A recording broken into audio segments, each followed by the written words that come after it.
Metodologia para alunos com deficiência física. Parte 3. Metodologia em sala de aula. Eu estou com o meu aluno em sala de aula, ele consegue chegar na minha sala de aula, ele tem acesso, ele consegue se mexer na escola, ele está comigo. Agora sim, eu, professora, e meu aluno. O que eu tenho que fazer? Observar, olhar, perceber. Então, quais são os limites que o meu aluno tem? Ele consegue se comunicar comigo? Quais são as formas de comunicação que ele tem? Ele consegue segurar um lápis? Ele consegue segurar uma caneta? Ele consegue usar uma tesoura, folhear um livro? Ele enxerga bem ou não enxerga bem? A resposta a essa pergunta são recursos adaptados que a gente deve utilizar ao receber esse aluno. E o mais interessante e o mais curioso de tudo é assim, como as deficiências são diferentes e elas têm graus diferentes, alguns alunos conseguem mexer uma mão, alguns conseguem mexer um dedo, alguns conseguem mexer 2 dedos, né? Alguns conseguem mexer um lado, às vezes no outro não, a fala, enfim. As adaptações dos materiais, na maioria das vezes, são individuais, né? Nós podemos usar, assim, por exemplo, tesouras adaptadas, engrossador de lápis. Quer ver? Vejam as imagens lá, ó. Uma tesoura adaptada, uma mola que segura uma caneta. Vou mostrar outras imagens, ó. O lápis ou a caneta engrossada com massa, com espuma, com fita, enfim, recursos adaptados a gente encontra em vários lugares, né? Os livros para folhear, então a gente pode colocar abas, adesivo, a gente pode usar, enfim, né? Existem milhares de possibilidades de uso, mas o mais interessante é qual recurso é melhor para esse aluno específico. Então, é um trabalho coletivo, é você, seu aluno e quem pode ajudar. Nessa brincadeira, entre engenheiros, arquitetos, pessoas criativas e o que pode ser feito para facilitar o uso de lente, um suporte para lente, uma adaptação. Então, cabe a nós usarmos a criatividade, pesquisar, analisar e proporcionar para esses alunos as possibilidades de uso básico de um lápis, de uma colher, segurar um copo, segurar um lenço, segurar uma toalha, né? Mexer com a boca no computador, com o lápis, qual o suporte que pode ser feito. Então, vejam, essas variações têm que ser proporcionadas. Agora, o que eu tenho para dizer para vocês é o seguinte, a gente percebe, existe no mundo real, né, tantas coisas feitas, tantas coisas adaptadas e baratas e simples e fáceis até, porém não divulgadas. Ah, para o meu aluno eu coloquei, professora, uma fita crepe no lápis que cola o lápis no dedo dele. Daí, cada vez que ele vai pegar o lápis, ele cola, ele não tem como cair. Nossa, genial, uma coisa simples, barata, simples. Para o outro aluno já não dá certo, para o outro ele não consegue fechar a mão. Então, eu engrosso o lápis.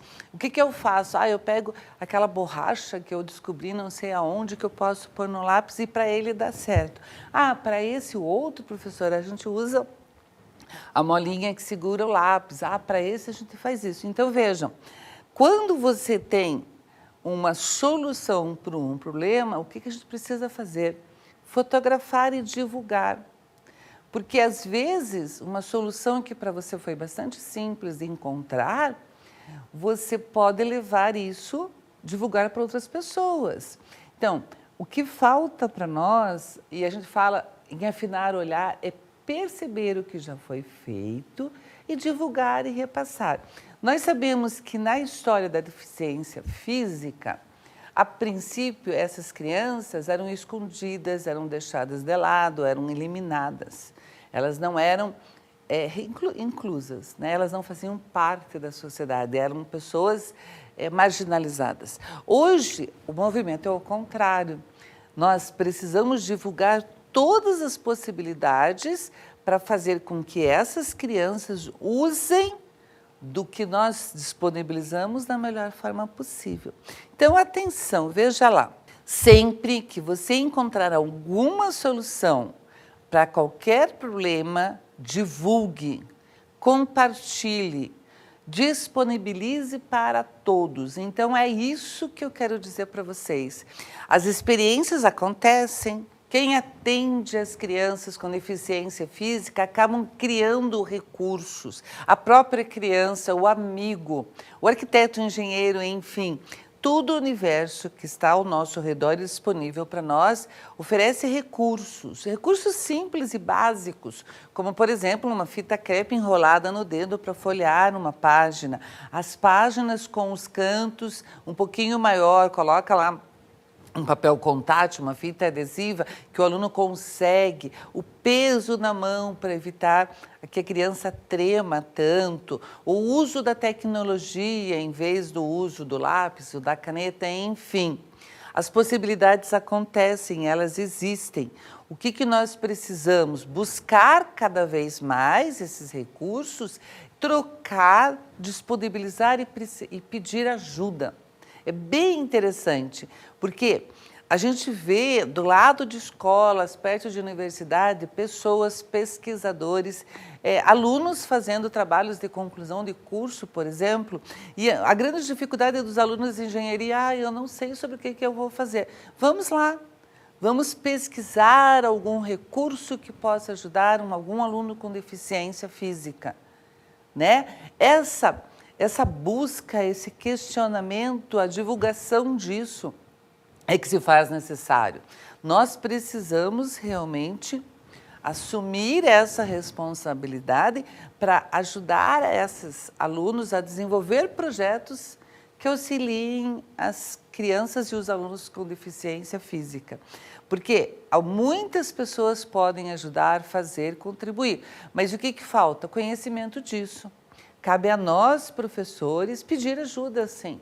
Ir às faculdades, propor atividades, levar problemas, né? Levar problemas para um arquiteto, um designer, enfim, um engenheiro, ou mesmo para os pedagogos, ou mesmo buscar em escolas que atendem essas crianças, falar com os fisioterapeutas, enfim. Todo e qualquer recurso que auxilie essas crianças tem que ser feito, realizado e principalmente divulgado. O que nós vemos? A gente vê a escola que se diz de inclusão, excluindo efetivamente esse aluno. O fato de você abrir as portas e receber, sem proporcionar avanços, né, não é inclusão. Eu sei que é trabalhoso, eu sei que é amoroso, eu sei realmente que custa caro, né, e precisa de tempo. Mas as soluções, elas começam a aparecer quando a gente abre as portas para ela. A gente vê muitas vezes as escolas que não fazem isso. Daí, realmente, a necessidade de buscar adaptações, ideias e conversar. Conversar muito, trocar ideias, principalmente com a criança. Às vezes, alguns alunos com deficiência física não querem fazer algumas coisas. Ah, para quê? Para que eu vou jogar a bola? Para que eu vou fazer o esporte? Para que eu vou fazer... E não sabem os benefícios que isso vai trazer na sua construção como pessoa. Vejam, nós temos que avançar e incluir em todos os sentidos, dentro e fora da cabeça dessa criança, das outras crianças que estão com eles, né, dos gestores da escola, enfim, de toda a comunidade. Isso cabe a nós, é um compromisso bastante sério de ser assumido, porque é mais fácil dizer que não dá, que é difícil, não tem recurso, é complicado, para quê? Não precisa. Isso é muito fácil fazer, e isso já foi feito demais. Cabe agora mudar essa postura e começar a proporcionar realmente a inclusão. Se o objetivo é aprender a escrever, todos vão ter que aprender a escrever. Professor, eu não consigo fazer isso nem com alunos que não têm deficiência. Às vezes, quando você consegue fazer isso com um aluno que tem deficiência, ele é exemplo e modelo para aquele que não tem. Pense nisso, veja isso e analise. Como que eu tenho um aluno que não consegue se mexer direito, que tem suas limitações maiores que os outros, e ele consegue avançar e os meus alunos não? Vocês percebem os parâmetros que podem ser usados e construídos? Muito bem, esse é o nosso grande desafio, esse é o nosso grande questionamento.